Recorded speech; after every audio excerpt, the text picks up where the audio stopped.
नमस्कार दोस्तों, आपका बहुत बहुत स्वागत है आकाश आईएएस रिसर्च सेंटर में।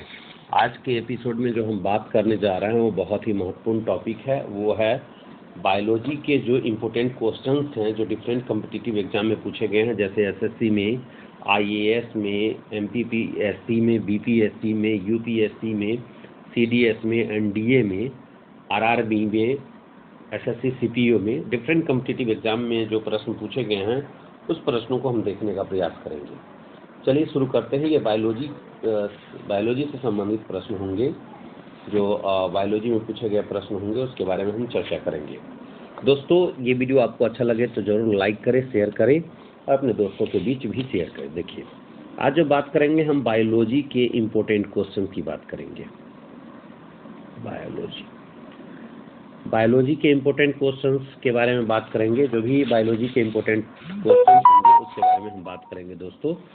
तो सबसे पहला क्वेश्चन जो मेरा है वो है आपका बायोलॉजी से ही है। Who has given diagnostic ultrasound, या हु हैज़ डिस्कवर्ड, या हु हैज़ पायनियर्ड अल्ट्रासाउंड। कहने का मतलब जो है, अल्ट्रासाउंड को सबसे पहले किसने अल्ट्रासाउंड के बारे में चर्चा किया था और किसने अल्ट्रासाउंड की खोज की थी। तो यहाँ क्वेश्चन है अल्ट्रासाउंड। मैं प्रश्न कर रहा हूँ कि अल्ट्रासाउंड जो है सबसे पहले हु पायनियर्ड डायग्नोस्टिक अल्ट्रासाउंड, मतलब अल्ट्रासाउंड के बारे में जो है सबसे पहले चर्चा या सबसे पहले इन्होंने जो है इसको दिया था, वो कौन दिया था। तो एक साइंटिस्ट थे जिसका नाम था इयान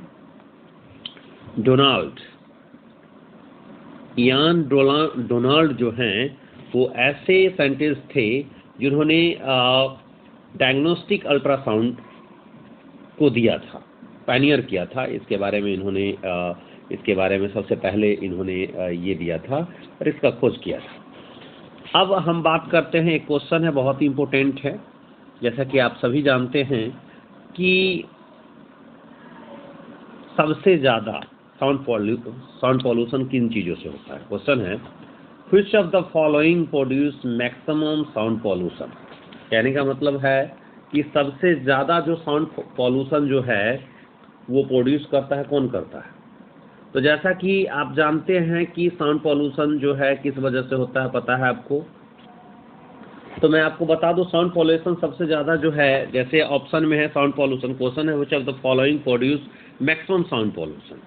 जैसे ऑप्शन में दिया हुआ है टॉप म्यूजिक, है ना। तो टॉप म्यूजिक ये भी साउंड पॉल्यूशन करता है, लेकिन ऑप्शन देखेंगे दूसरा में है जेट फ्लाइट। हम देख रहे हैं जेट फ्लाइट। उसके बाद है आपका हैवी ट्रक। देखिए हैवी ट्रक, तो आपको इन तीनों में से लगता होगा ये टॉप म्यूजिक तो देता है, ये भी साउंड पॉल्यूशन क्रिएट करता है, हैवी ट्रक जो है देता है। लेकिन जो जेट फ्लाइट है वो सबसे ज़्यादा साउंड पॉल्यूशन इन तीनों में से सबसे ज़्यादा जो है साउंड पॉल्यूशन क्रिएट करता है। हैवी ट्रक जो है वो भी साउंड पॉल्यूशन करता है, टॉप म्यूजिक भी जो है साउंड पॉल्यूशन करता है, लेकिन जेट फ्लाइट के तुलना में ये जो है हैवी ट्रक या टॉप म्यूजिक है, इससे ज़्यादा जो है वो जेट फ्लाइट से जो है क्या होता है, साउंड पॉल्यूशन होता है। दोस्तों, साउंड पॉल्यूशन जो होता है ये बहुत ही इसके वजह से लोगों में हार्ट अटैक की संभावना बढ़ गई है। इसके वजह से लोगों के अंदर में जो है स्ट्रेस बढ़ा है साउंड पॉल्यूशन के वजह से। और साउंड पॉल्यूशन के वजह से क्या होता है कि लोगों को कान की बीमारी भी बढ़ती जा रही है। तो इस प्रकार से आपने देखा कि ये क्वेश्चन था कि who pioneered diagnostic ultrasound, then I told you Ian Donald. लेकिन बात कर रहे हैं कि सबसे ज़्यादा जो है कौन जो है आपका प्रोड्यूस करता है साउंड पॉल्यूशन। तो मैंने आपको बताया कि उसका नाम है जेट फ्लाइट। अब अगला प्रश्न हमारे पास है जिसको हम देखेंगे कि बहुत ही सुंदर क्वेश्चन है। जैसे आप जानते हैं कि बायोलॉजी जो है बहुत ही इम्पोर्टेंट क्वेश्चन है, टॉपिक है बायोलॉजी। और बायोलॉजी में क्वेश्चन है who is known as the father of surgery. Question है who is known as father of surgery। My dear friends, question आपके सामने में है कि who is known as the father of surgery. तो दोस्तों, ये जो सर्जरी के फादर, मतलब जो सर्जरी के जनक के रूप में जाने जाते हैं, वो कौन जाने जाते हैं? आप कमेंट में भी कमेंट कर सकते हैं, इस प्रश्न का उत्तर दे सकते हैं। लेकिन ऑप्शन इसका है चरक, पतंजलि, हिप्पोक्रेटस और सुश्रुता। तो इसका आंसर होगा सुश्रुता। सुश्रुता ये जो थे फादर ऑफ सर्जरी थे।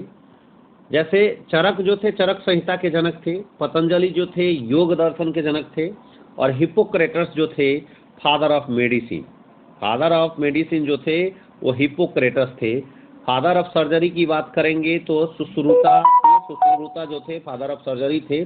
तो क्वेश्चन एग्जाम में कई बार ये आ चुका है, और ये क्वेश्चन जो है SSC MTS में पूछा गया है, और ये आपके एग्जाम के लिए बहुत इंपॉर्टेंट है। अब प्रश्न ये है कि जो एक टर्म है जिसे बोलते हैं हिस्टोलॉजी। हिस्टोलॉजी का मतलब होता है, एक ऐसा टर्म है जो इसको बोलते हैं स्टडी ऑफ टिश्यू के अध्ययन को हम बोलते हैं हिस्टोलॉजी। लेकिन ये जो टर्म है हिस्टोलॉजी टर्म जो है, सबसे पहले किसके द्वारा यूज किया गया? ये RRB में पूछा गया क्वेश्चन है। रेलवे रिक्रूटमेंट बोर्ड 2005 में एक क्वेश्चन पूछा गया था कि जो टर्म हिस्टोलॉजी है उसका इस्तेमाल सबसे पहले किसके द्वारा किया गया था। दोस्तों, इसका आंसर भी आप कमेंट बॉक्स में दे सकते हैं। तो मैं आपको बता दूं कि इसका जो है और हिस्टोलॉजी टर्म का यूज सबसे पहले जो किया गया था वो किया गया था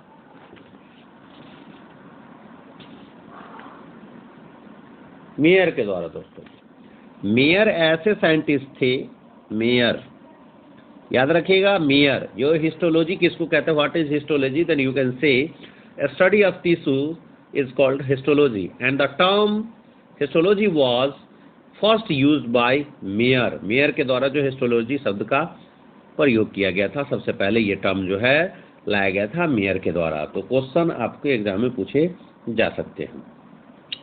अब प्रश्न है आपका कि हु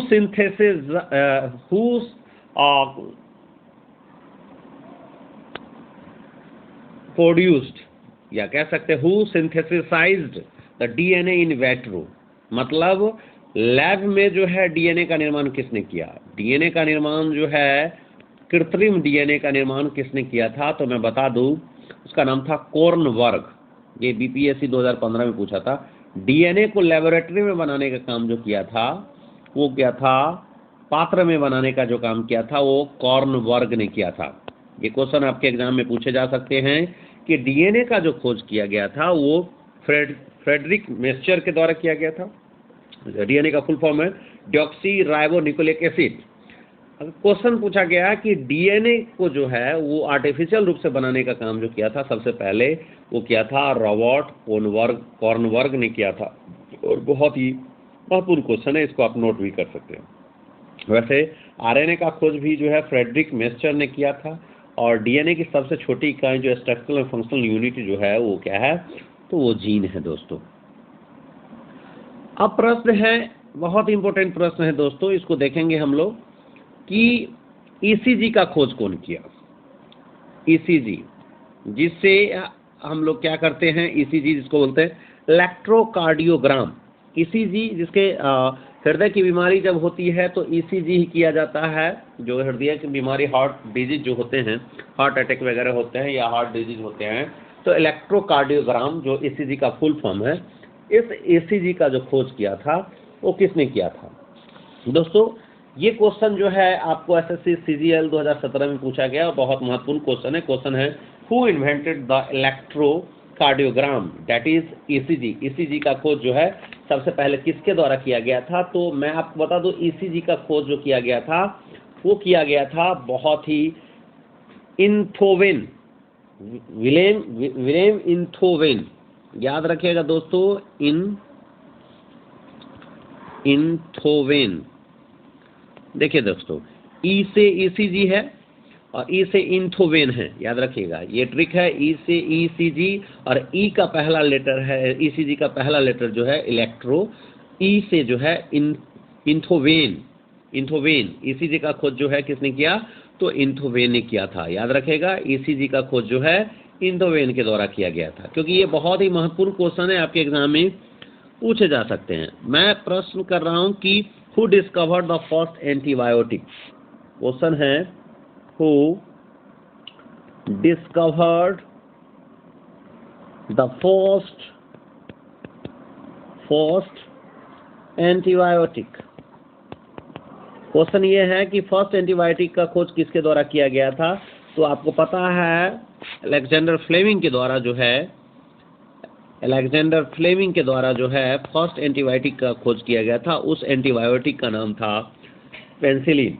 पेनिसिलिन नामक प्रतिजैवी का खोज, एंटीबायोटिक का खोज जो है अलेक्जेंडर फ्लेमिंग के द्वारा, ये पहला एंटीबायोटिक था जो कि जिसका खोज किया गया था। दोस्तों, एक चीज तो आप लोग बहुत बढ़िया से जानते हैं, सबसे पहले जो सर्कुलेटरी सिस्टम के बारे में बात किया था, उसको एक्सप्लेन किया था। क्वेश्चन है who explain first circulatory system. Circulatory system को सबसे पहले एक्सप्लेन किसने किया। सर्कुलेटरी सिस्टम में ब्लड सर्कुलेशन के बारे में हम पढ़ते हैं कि हमारे बॉडी में जो ब्लड का ट्रांसपोर्टेशन कैसे होता है उसके बारे में हम पढ़ते हैं। तो ये सर्कुलेटरी सिस्टम का जो खोज किया था, कौन किया था, तो विलियम हार्वे ने किया था 1628 में। विलियम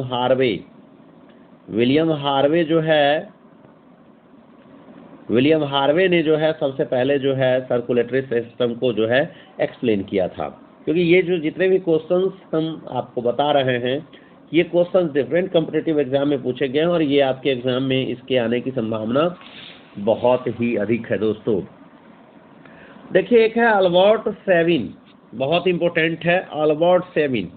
मैं बात कर रहा हूं अल्बर्ट सेविन की। ये जो अल्बर्ट सेविन थे, इन्होंने किस चीज का खोज किया था। क्वेश्चन है अल्बर्ट सेविन ने जो है किस चीज का खोज किया था। तो ये आप हमें बता सकते हैं कमेंट करके। कमेंट कीजिए दोस्तों। तो ये है पोलियो वैक्सीन की। ये जो पोलियो वैक्सीन है, पोलियो वैक्सीन का खोज करने का काम किया गया था, वो अल्बर्ट सेविन के द्वारा किया गया था है। ये भी क्वेश्चन जो है दोस्तों आपको पूछा जा चुका है। एसएससी 2017 में ये पूछा गया है कि अल्बर्ट सेविन के द्वारा जो है किसका खोज किया गया था। तो पोलियो वैक्सीन का खोज किया गया था। ये क्वेश्चन भी आपके एग्जाम में आ चुके हैं दोस्तों। अब अगला प्रश्न है, उसको हम देखने का प्रयास करते हैं कि ये जो क्रेस्कोग्राफ मशीन है उसका खोज किसके द्वारा किया गया। ये जो क्रेस्कोग्राफ मशीन है, इसके क्या काम है दोस्तों। क्रेस्कोग्राफ मशीन का खोज जो है, क्रेस्कोग्राफ, इस मशीन का खोज जो किया गया था, इन्वेंटेड। ये जो इन्वेंट किया गया था तो जेसी बोस के द्वारा किया गया था, जगदीश चंद्र बोस के द्वारा किया गया था। मैं आपको बता दूं, ये एक ऐसा मशीन का खोज किया गया, क्रेस्कोग्राफ मशीन का, जो कि जगदीश चंद्र बोस के द्वारा किया गया था। इंडियन साइंटिस्ट थे। उन्होंने ये बताया था कि पेड़ पौधे भी रोते हैं, पेड़ पौधे के पास भी फीलिंग्स हैं। इस इंस्ट्रूमेंट के जरिए उन्होंने ये प्रूव कर दिया कि पेड़ पौधे भी क्या करते हैं, महसूस करते हैं, फीलिंग्स हैं। ये इस मशीन के जरिए ये दिखाया गया कि जब एक माली जो है वो गार्डन में जाता है, गार्डनर गार्डन में जाता है, तो उस वक्त ऐसा होता है कि जो गार्डन के जो ट्रीज होते हैं, प्लांट्स होते हैं, बहुत ज़्यादा हैप्पी हो जाते हैं। लेकिन जब देखा कि उड़कट और लकड़हारा को जाते हुए देखा, उसके नज़दीक पहुंचा, तो वो मायूस हो जाता है, दुखी हो जाता है। इस मशीन के द्वारा ये प्रूव कर दिया गया था, जेसी बोस के द्वारा, क्रेस्कोग्राफ के द्वारा। उन्होंने बताया कि पेड़ पौधे भी रोते हैं, पेड़ पौधों के पास में इमोशंस, फीलिंग्स होते हैं। तो इस प्रकार से हमने जाना कि क्रेस्कोग्राफ का जो खोज किया गया था वो जगदीश चंद्र बोस के द्वारा किया गया था, जो आपके एग्जाम में पूछे जा सकते हैं। ये इंपॉर्टेंट क्वेश्चन है दोस्तों। अब हम बात करते हैं, बहुत इंपॉर्टेंट क्वेश्चन है, आईवीएफ का फुल फॉर्म होता है इन वेट्रो फर्टिलाइजेशन। आईवीएफ का फुल फॉर्म होता है दोस्तों इन वेट्रो फर्टिलाइजेशन। अब अगला प्रश्न है हमारा, ये बहुत इंपॉर्टेंट है, ये जो बीटी सीड है, देखिएगा बहुत इंपॉर्टेंट है, बीटी सीड, जो बीटी बीज है वो किससे एसोसिएटेड है, राइस से, व्हीट से, कॉटन से या ऑयल सीड से। ये जो बीटी सीड है, बीटी बीज जो है वो निम्नलिखित में से किन से संबंधित हैं, जो कि आपके एग्जाम में जो एसएससी 2011 का एग्जाम हुआ था उसमें ये क्वेश्चन पूछे गए थे और हो सकता है आपके एग्जाम में पूछे जा सकते हैं। तो ये जो है कॉटन से रिलेटेड है दोस्तों। ये जो क्वेश्चन है कि BT seed is associated with cotton, ये जो है कॉटन से संबंधित है। BT seed is associated with cotton, ये जो है कॉटन से संबंधित है। अब हम आगे बात करते हैं, जिसको हम समझने का प्रयास करते हैं, बहुत ही इंपॉर्टेंट है दोस्तों, क्योंकि ये सब क्वेश्चन जो हम बता रहे हैं आपको, ये आपके एग्जाम में आ सकते हैं और ये आपके क्वेश्चन पूछे जा सकते हैं। अब है which gas is responsible for global warming. Question है कि कौन सा गैस जो है वो ग्लोबल वार्मिंग के लिए उत्तरदायी है, ग्लोबल वार्मिंग। ये क्वेश्चन जो है बहुत इंपॉर्टेंट है कि ग्लोबल वार्मिंग के लिए कौन सा गैस जो है वो रिस्पॉन्सिबल है, इसको हमको समझने की ज़रूरत है। तो मैं आपको बता दूं कि ग्लोबल वार्मिंग के लिए जो गैस बहुत ज़्यादा रिस्पॉन्सिबल है वो है आपका CO2 और CH4, मतलब CO2 और CH4। It means that carbon dioxide और मीथेन, ये दोनों के दोनों जो गैस हैं वो जो है ग्लोबल वार्मिंग के लिए जो है ज़्यादा रिस्पॉन्सिबल है। तो क्वेश्चन ऑप्शन में इस प्रकार से आ जाएंगे, तो इस प्रकार के क्वेश्चन को आप अच्छे से डील करेंगे। और मैं आपको बता दूं कि जो वायरस का खोज जो है, जिसने बताया था कि टोबैको में जो है TMV टोबैको मोज़ेक वायरस जो है, जो टोबैको में जो बीमारी होता है वायरस से, है ना, वो उसको सबसे पहले किसने बताया था। तो ये कह सकते हैं TMV का खोज जो किसने किया था सबसे पहले, तो आपको ये जवाब देना है, ये वायरस है TMV, ये खोज किया गया था। किसके द्वारा, ये आप कमेंट कर सकते हैं। ये जो खोज किया गया था वो डॉक्टर स्टैनली के द्वारा, डॉक्टर स्टैनली के द्वारा जो खोज किया गया था, वायरस का खोज किया गया था, TMV वायरस का, टोबैको मोज़ेक वायरस, जो कि तंबाकू में एक बीमारी होता है, उसका खोज किया गया था इसके द्वारा। और डबल हेलिक्स मॉडल जो दिया गया था वो वाटसन एंड क्रिक के द्वारा दिया गया था। दोस्तों अगर क्वेश्चन पूछा जाए कि डबल हेलिक्स मॉडल जो है वो किसके द्वारा दिया गया था, तो वो दिया गया था, double helix model was given by Watson and Crick, और इसके चलते इसे जो नोबेल प्राइज भी मिला था। वाटसन एंड क्रिक को जो है इसी चीज़ के लिए क्या मिला था, नोबेल प्राइज मिला था। और ब्लड ग्रुप का खोज जो किया था वो कौन किया, लैंड स्टीनर ने किया था। क्वेश्चन अगर एग्जाम में पूछे कि ब्लड ग्रुप का खोज, ब्लड ग्रुप, जो ब्लड ग्रुप हम बोलते हैं A positive, B positive, O positive, है ना, हम बोलते हैं, तो इस ब्लड ग्रुप को जो है खोज किया गया था लैंड स्टीनर के द्वारा। एग्जाम में पूछा गया है कई बार ये क्वेश्चन कि लैंड स्टीनर के द्वारा जो है ब्लड का खोज किया गया था। Blood group was discovered by Landsteiner. और इंसुलिन हार्मोन का खोज जो है किया गया था F वेंटिंग के द्वारा। इंसुलिन जो है एक हार्मोन है जो कि अंगनाशय से जो है रिलीज होता है, पेनक्रियाज से रिलीज होता है, और अग्नाशय के खराब होने के कारण ही जो है ये क्या होता है, हमारा जो है डायबिटीज़ होता है। जो मधुमेह रोग है, डायबिटीज़ है, वो इसी के वजह से होता है। तो हम बात कर रहे हैं इंसुलिन हार्मोन की। ये इंसुलिन हार्मोन के वजह से ही, है ना, यही हार्मोन इंसुलिन हार्मोन के वजह से ही जो है मधुमेह रोग होता है। और इसका जो डिस्कवरी जो किया गया था F वेंटिंग के द्वारा किया गया। कई बार क्वेश्चन इस एग्जाम में पूछे जाते हैं, और ये क्वेश्चन उत्तराखंड PCS में पूछा गया है। उत्तराखंड प्रोविंशियल सर्विसेज में क्वेश्चन पूछा गया कि इंसुलिन हार्मोन का खोज जो है किसके द्वारा किया गया, तो ये किया गया था F वेंटिंग के द्वारा। दोस्तों क्योंकि इस प्रकार के क्वेश्चन आपको देखने को मिलेंगे। ये सारे के सारे क्वेश्चन जो हैं ये डिफरेंट कॉम्पिटिटिव एग्जाम में पूछे गए हैं, जिसकी चर्चा हम कर रहे हैं। दोस्तों एक क्वेश्चन है, what is the full form of BOD. देखिए ये क्वेश्चन कई बार एग्जाम में पूछा जाता है कि बीओडी का फुल फॉर्म क्या है। ये क्यों पूछा जाता है, ये बीओडी का फुल फॉर्म क्या होता है, इसको आपको समझने की जरूरत है। What is the full form of BOD, आप कमेंट कर सकते हैं दोस्तों कि बीओडी का फुल फॉर्म क्या होता है। वैसे मैं आपको बता दूं कि बीओडी का फुल फॉर्म जो होता है बायोलॉजिकल ऑक्सीजन डिमांड। बीओडी का फुल फॉर्म होता है बायोलॉजिकल ऑक्सीजन डिमांड। ये जो बीओडी का फुल फॉर्म होता है बायोलॉजिकल ऑक्सीजन डिमांड, ये भी एसएससी सीजीएल में पूछा गया है 2007 में, और ये भी बहुत महत्वपूर्ण क्वेश्चन है। ये आपके एग्जाम में पूछे जा सकते हैं कि बीओडी का फुल फॉर्म क्या है, क्योंकि ये क्वेश्चन जो है पूछा गया है। अब प्रश्न है कि जो सैलिनिटी है, सैलिनिटी का मतलब होता है कि नमक जो होता है, नमक है ना, नमक जो है एवरेज जो सैलिनिटी है समुद्र में कितना है, समुद्री पानी में जो है सैलिनिटी जो है, सैलिनिटी का मतलब होता है कि नमक जो है कितना पाया जाता है सी वाटर में, समुद्र के पानी में जो है सैलिनिटी का जो परसेंटेज है वो कितना है। तो मैं आपको बता दूं ये भी क्वेश्चन जो है बहुत इंपॉर्टेंट है, और ये आपके एग्जाम में पूछे जा सकते हैं कि जो सी वाटर हैं उस सी वाटर में कितने सैलिनिटी पाए जाते हैं, वो आप बता दो, कमेंट कर सकते हैं आप लोग, क्योंकि ये क्वेश्चन बहुत ही महत्वपूर्ण है, क्योंकि ये क्वेश्चन कई बार एग्जाम में पूछे गए हैं।